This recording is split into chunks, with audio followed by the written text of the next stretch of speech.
Hello, welcome to the sideboard here at the Star City Games Columbus Invitational. I'm Nick Nolan alongside Gerry Thompson. You all know him. Yo. You read him. You see him on stream every week. He's playing a Esper, well, blue-white. It's technically got black in it. Yeah, technically. Blue-white Thopter Gifts. We could probably add a few more words into the name of this deck here, but there's a lot going on. Yeah, it is a lot to take in. But you played a deck similar to this last week at Baltimore in the Modern Classic. But you're playing it again here at the Invitational. You're 4-0 so far. You got one more section of Modern to come. But how's the deck treating you?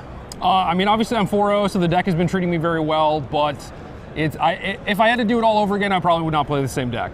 All right. I just think it's really hard to play, and my losses in the Classic came from basically me making mistakes, which should be like a rousing endorsement for the deck, right? But I also just don't want to put that kind of pressure on myself. You know, I want to play something a little bit more forgiving, a little bit more proactive and powerful, and this deck is good, but it is difficult to play. Okay. What are the huge points of tension in the deck when you have these decisions to make? What's usually coming up?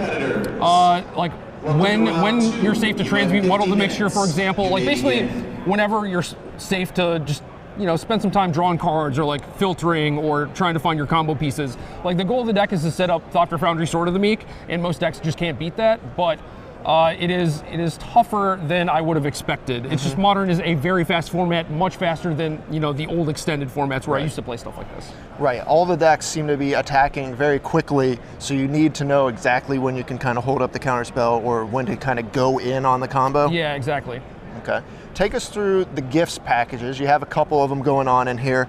Most you've got, of course, Unburial Rites and Elish Norn, but you also can set up the Thopter Sword package. Then you have a couple other things floating around in here too. Yeah, so gifts is a weird one. My favorite thing to do with gifts is make a pile where I already have one of the cards in my hand. So like I did this against a Zoo deck where he's attacking me with a Nicodle and I'm at 5 and I have 5 mana. So I cast gifts, and in the pile I get like Thopter Sword, Path to Exile, which is kind of necessary to kill the Nicodle, and another card that was very good. And he's Dispel to insulate me against a burn spell. This is post board. And he binned the Path and the Dispel, let me just pick up the combo naturally, and then I path into the Nicodle. And it's stuff like that where it's like you need to be able to make these piles on the fly, because like you can't afford to think too much, and that's another one of those things where it's just like it takes a long time to resolve something like Gifts Ungiven optimally, you know, and it's really tough. You have so many choices, they have a lot of choices, and it's not just like, what 4 cards do I search for? It's like, if I search for these 4 cards, what is my opponent gonna put in the graveyard, and how can I exploit them when doing that, you know? So a lot of creativity there. There is an easy mode where it's like, if you have none of the Thopter Sword pieces, you can get Thopter Foundry, Sword of the Meek, Academy Ruins, and Teleria West, and given enough time, you're gonna be able to set up the combo because there's a second Academy Ruins in the deck to transmute for with the Teleria. So that one's pretty easy, and then just getting 2 cards on Burial Rites and Elish Norn, they have to put 2 cards in the graveyard, so then you get to untap, flashback on Burial Rites. That generally happens against like Infect and Affinity, but again, they're trying to kill you on turn 3 or whatever. So if you're getting to the point where you have 5 mana to do that, you're probably in decent shape. Yeah, 4 or 5 exactly. Mana. So there are some easy modes. There's a lot of things you can do with Snapcaster Mage. Sometimes you're just in a spot where you just want to like gifts for another gifts, a Thirst, maybe a Seer Visions, just like some raw card advantage. Okay. So you've played against a bunch of fast decks so far. I assume this is kind of much more situated for the slower, grindier matchups. I think it is. The deck is really good against things like Jund and Abzan. Abzan was the 4th deck I played against. Otherwise, I played against 3 Goblin Guide matchups. And yeah, I mean, they can have stuff like Abrupt Decay or whatever, but Academy Ruins just kind of beats that. So those matchups are generally a lot easier. Like you have a lot more breathing room, time to cast your Thirst for Knowledges against Tarmogoyf and stuff like that. But yeah, I was not expecting a lot of Goblin Guides. I expected more Infect and Affinity, which may have been a mistake.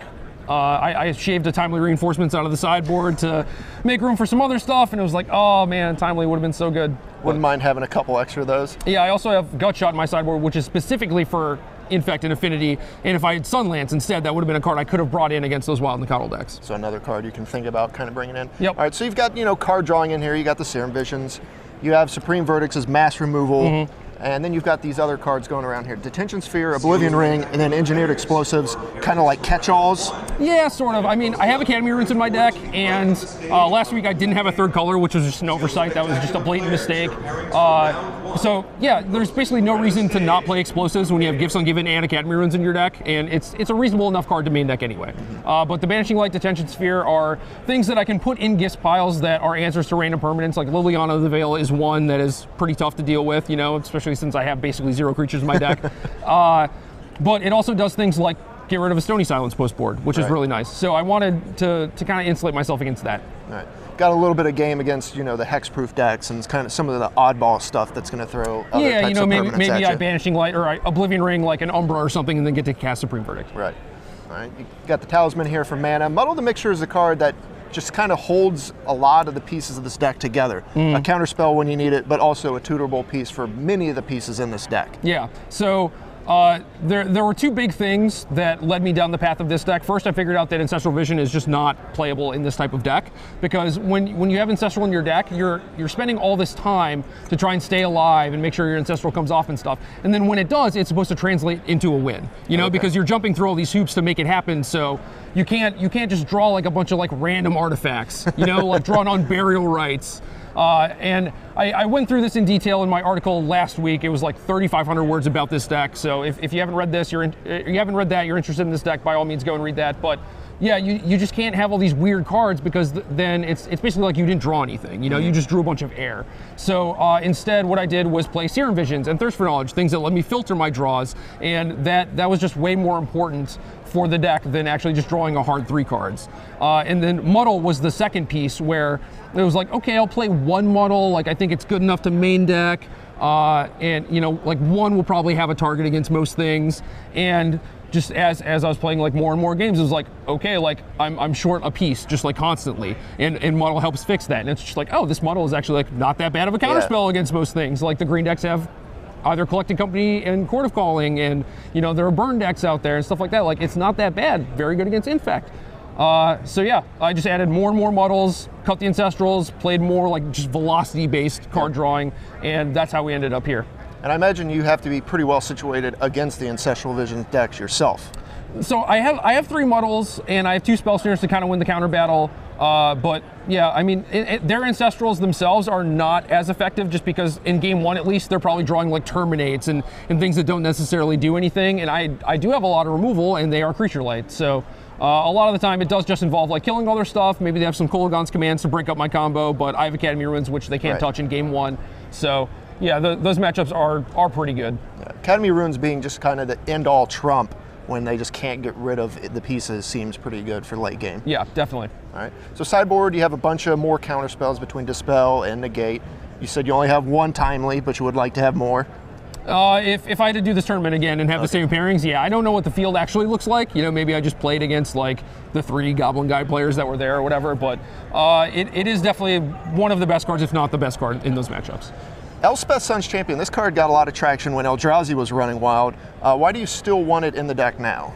Well, I think it got traction more as an answer to Tarmogoyf. Just like, it's one of those things that, you know, like you played Standard, right? Like they play Elspeth, it just stabilizes the board immediately, because they just have a bunch of like green ground pounders and they just can't stop Elspeth. And it's kind of the same thing against John, where it's just like you play it and they have a Maelstrom Pulse in their deck to deal with it, like straight up. And you just chump block Tarmogoyf all day, or it just comes down, kills all their Tarmogoyfs, and it's just one of the alternate win conditions that you can have that is just kind of like rock solid by itself. It stabilizes the board, it kills them, it's hard to deal with, it's worth the 6 mana price tag, and I do have 2 Talismans in my main deck to kind of accelerate a little bit. And post-board, people are going to be bringing in a bunch of hate, because they're just going to lose almost exclusively to the combo in game 1, and the natural reaction is to just like jam in all your Stony Silences, your Abrupt Decays, like keep all that stuff in, and I just go down on those pieces. And I just bring in stuff like Elspeth or Jace Vryn's Prodigy and just try and like sidestep that. Right, that's what I was going to bring up next. You've been on the Jace train since it's, you know, come out basically in older formats. Looks really good in this deck when you've got a bunch of pieces you can kind of get value off of. Yeah, I played against a lot of green decks last week, and I had the Snapcaster Mage in the main deck, and it was like pretty tough for me to actually like flash back a Supreme Verdict with that. Like I had the mana to do it, but often I would want to like hold open counterspell mana or whatever, and I was like, like maybe Jace is just good to like, again, sidestep all this stuff, make the game be about something that they didn't know the game was actually about, and it is much easier to flash back the rest against the green deck when you're only paying 4 mana for it. Right, much easier than 6 mana. So you have a lot of options here to kind of juke and jive and move around what you think your opponent's going to do, which I imagine is exactly where you want to be. It's a lot of fun. In an Eternal format. It's a lot of fun. All right, so you've made some changes. You're off to a great start. You're heading into the, you know, a couple last rounds here with Players' Championship berth on the line. Yeah, try not to think about that. Just one round at a time. All right, one round at a time, he says. Good luck the rest of the way. Thank you. Gerry, Appreciate it. thanks for joining me here in the sideboard. Stay tuned to StarCityGames.com all weekend long for the action here in Columbus.